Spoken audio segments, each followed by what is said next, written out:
Olá, esse é o programa Justiça do Trabalho na TV, um programa produzido pela Diretoria de Comunicação do Tribunal Regional do Trabalho de Mato Grosso e que traz até você os assuntos mais importantes do Judiciário Trabalhista. Nosso entrevistado de hoje é o ministro do Tribunal Superior do Trabalho, Valmir Oliveira da Costa. O ministro pertence ao quadro da Justiça do Trabalho desde 1989, quando tomou posse como juiz substituto do TRT da 8ª Região, que atende os estados do Pará e Amapá. Foi posteriormente promovido a juiz titular e depois a juiz do Tribunal da 8ª Região. Em novembro do ano passado, tomou posse no cargo de ministro do TST, a mais alta corte do Judiciário Trabalhista do Brasil. O ministro Valmir Costa, que veio a Cuiabá a convite do TRT para participar da aplicação de prova aos candidatos ao cargo de juiz do trabalho, é autor do livro Dano Moral nas Relações Laborais, Competência e Mensuração, uma obra editada com base na sua dissertação de mestrado feita na Universidade Federal do Pará. Ministro, o que é dano moral? O dano moral é uma lesão, um prejuízo que o trabalhador sofre por ato do seu empregador ou de prepostos do empregador na sua atividade laboratícia. Consiste em um atentado aos seus atributos como ser humano. Por exemplo, ofensa à sua honra, à sua dignidade, aos atributos da personalidade do ser humano. Isto é uma dor íntima, o dano moral, que a pessoa sofre em função de um ato ilícito causado pelo empregador. Ministro, a dor moral, eu imagino que não seja nova, mas a figura do dano moral e nas relações de trabalho e o aparecimento de reclamações trabalhistas, citando ou pedindo reparação de dano, são recentes? O incremento do pedido de indenização por dano moral decorreu da Constituição de 1988. A Constituição de 88 expressamente previu a possibilidade de indenização por dano moral e também dano material em qualquer esfera de atuação das pessoas, seja no âmbito do direito do trabalho, seja no âmbito do direito civil. Então, esse incremento, esse aumento das ações decorreu da Constituição de 88, que trouxe em seu bojo a possibilidade dessa indenização. Ministro, e como como prevenir situações em que cause dano nas relações de trabalho? Há como prevenir? Sim, a compensação ela é de natureza pedagógica. Ao mesmo tempo que ela visa reparar o dano, o prejuízo causado ao trabalhador, ela também visa a punir o empregador que não adota normas de proteção à saúde e à segurança do trabalhador. Então tem esse efeito pedagógico, para que o empregador não persista em condutas que venham a atingir a intimidade, os direitos da personalidade do trabalhador. O senhor falou em empregador, mas no início da nossa conversa, o senhor falou em preposto, né? Então, o empregador tem que tomar cuidado também com quem ele coloca na posição de chefia. Exatamente, porque o Código Civil, que nós nos baseamos para fundamentar a condenação, ele prevê que o empregador é responsável pelos atos que os seus representantes causam, e não só o empregador diretamente, porque não raro o empregador é uma empresa, uma pessoa jurídica, dificilmente será uma pessoa física, por isso que eu falei então que é o empregador ou seus representantes legais que podem causar esses danos aos trabalhadores. Ministro, e como mensurar, como saber qual o valor da indenização? Mas isso a gente fica sabendo no próximo bloco. A gente vai para um breve intervalo e volta em instantes.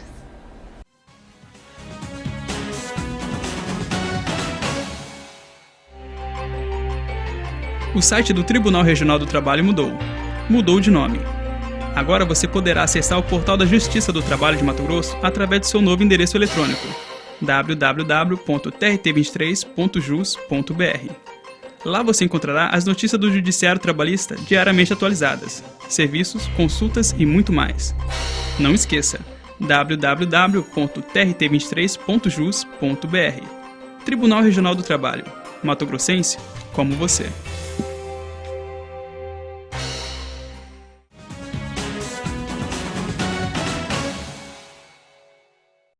Estamos de volta com o Justiça do Trabalho na TV, que hoje conta com o ministro Valmir Costa, está visitando Mato Grosso, compondo uma banca de seleção de juiz do trabalho, e o ministro Valmir Costa é autor do livro sobre dano moral nas relações laborais. Ministro, a gente estava falando de dano moral, como mensurar, como avaliar que valor pode compensar esse dano? Fixar o valor da indenização é uma tarefa muito difícil, porque nós não dispomos de parâmetros objetivos na lei. Então, dependendo das circunstâncias do caso concreto, nós fixamos um valor a título de arbitramento, considerando o dano em si, como ele ocorreu, a situação econômica e política e social do ofensor e da vítima, e, portanto, chegamos a determinado valor, dependendo daquilo que foi pedido na petição inicial. No meu livro, eu propus um critério de cálculo que tem um patamar mínimo de 20 salários mínimos e um patamar máximo de 1.800 salários mínimos, dependendo das lesões leves, graves, gravíssimas ou da reincidência de conduta. Então, esse critério deve levar em conta, como eu disse, as circunstâncias do caso, aquilo que ocorreu, se porventura é um acidente de trabalho, em que o trabalhador perdeu uma parte do corpo, ou se é um dano moral que decorre de uma injúria, de uma calúnia, de uma difamação. Então, dependendo da circunstância, o valor da indenização é calculado conforme o caso concreto. O senhor falou em acidente de trabalho, perdeu um membro. A gente, quando pensa em dano moral, pensa sempre em uma ofensa à honra. Então, acidentes que decorrem em amputações também podem resultar em dano moral? Porque o dano moral não é aferível só por dano à honra. Ele é uma dor íntima, é uma dor interna da pessoa em decorrência desse atentado, dessa lesão que foi feita à sua personalidade ou até à sua parte física do corpo. Porque a Constituição também estabelece a indenização por dano moral no caso de dano estético, em que há uma ofensa física, mas que redunda numa dor moral. Em razão dessa dor moral, dessa dor íntima, é que, além do dano estético, que é paga a indenização, também pela dor moral, em razão do dano estético sofrido com um acidente de trabalho. Ministro, o senhor falou que no seu livro, o senhor propõe critérios para chegar ao cálculo, mas a sua avaliação como magistrado, como um ministro hoje no TST, que tem acesso a processos que vêm da primeira instância, da segunda instância, os valores que têm sido condenados, eles têm observado esses critérios? O critério deve vir já estabelecido no acórdão do Tribunal Regional, que o TST ele não reexamina o fato da causa, ele apenas julga para saber se o direito foi bem aplicado, numa linguagem bem simples. Então, normalmente, ou nós mantemos o valor da condenação, ou então nós não conhecemos do recurso, dependendo de critérios técnicos jurídicos no julgamento do recurso. Os valores que têm sido apurados nas decisões que o TST examina vão de R$5.000 até 100, 200 mil reais, 250 mil reais. Mais ou menos esse patamar, dependendo do caso concreto. Ministro, e há já críticas com relação a essa questão do dano moral, falando que está se criando no país uma indústria do dano moral. Qual que é a sua avaliação dessas críticas? Eu rechaço a crítica, rejeito a crítica e conheço a crítica, mas a rejeito. Porque se há uma indústria de atentados ao patrimônio imaterial das pessoas, é por isso que há essa suposta indústria de pedido de reparação de dano moral. Enquanto não forem respeitados os direitos dos trabalhadores, o direito à intimidade, à personalidade, haverá um número grande de reclamações trabalhistas para exatamente coibir esses atentados. Por isso que há essa indústria de ações, mas também porque há uma indústria de atos lesivos à honra, à boa fama e à dignidade dos trabalhadores. Ministro, a gente continua conversando sobre dano moral, mas daqui a pouco a gente vai para um breve intervalo e volta em instantes.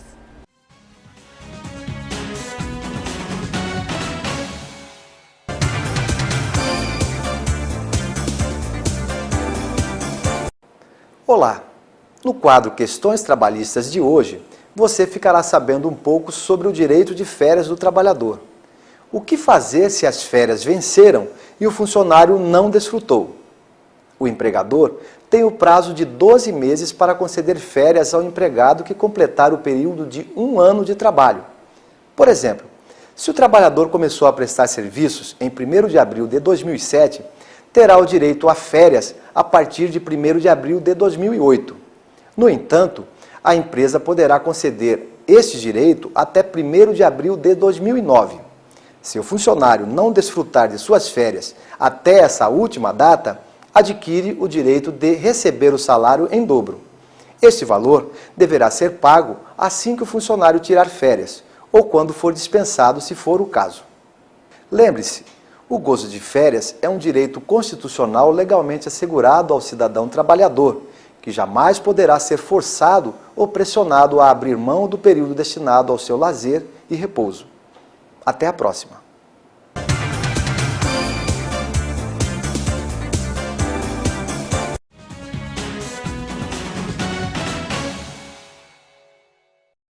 Voltamos com o programa Justiça do Trabalho na TV, que hoje conversa com o ministro Valmir Costa, do TST, que está falando com a gente sobre dano moral.